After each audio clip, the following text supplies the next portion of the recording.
Don, thank you. We are joined now by Rebecca White of the Houston Area Women's Center, again by Nate Griffin of Sports Radio 610, and Jolanda Jones, attorney, and many of you may not know this, also a victim of domestic violence. Thank you all for coming on very quickly. I mean, we've all been talking about this video. First reaction when you saw it from your perspectives? Brutal, gut-wrenching, but we knew that was what happened. She was unconscious. Nate? What was he thinking? Jolanda? Worst nightmare, horrifying, and I knew it. You knew it. Okay. I knew it. So a lot of people are saying that today, and they're talking specifically, there's a lot of judgment about Janae Palmer, or Janae Rice. She now married Ray Rice.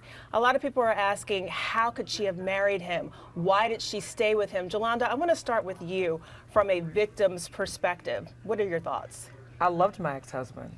I mean, he was the father of my child. I didn't want to be the person who caused him to lose his job, and he always tried to blame me.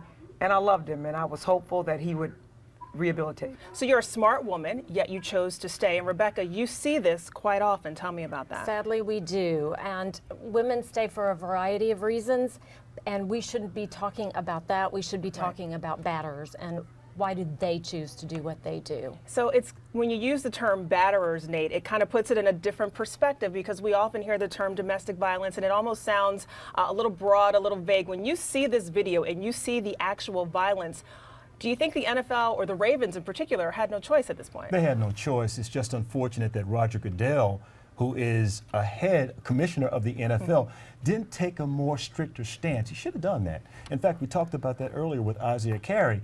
They're going to have to do something. And if they had this video and knew it and didn't take action, oh my goodness. But let's hope that they didn't have the video. Well, that is the big question. Why did it take TMZ to get this video? Jolanda, in addition to being a victim of domestic violence at one point in your life, you're also an attorney. So do you really believe, put your lawyer hat on, that so the NFL did not this, see this video? Whether it's at a state level or whether it's at a federal level, law enforcement investigates crime. They're the only ones who have subpoena power. So the NFL did not have any authority to go to a private company, that casino, and subpoena those records. I suspect an employee of the casino probably leaked it, or someone in the police leaked it. Okay. Also a lot of concern out there for Ray Rice, who has apologized, but mostly for his wife. They're wondering if she's still in an abusive situation. This could happen to both men and women. We talk about this a lot, Rebecca. What should women, the average man or woman at home watching in Houston, what information do they need to know?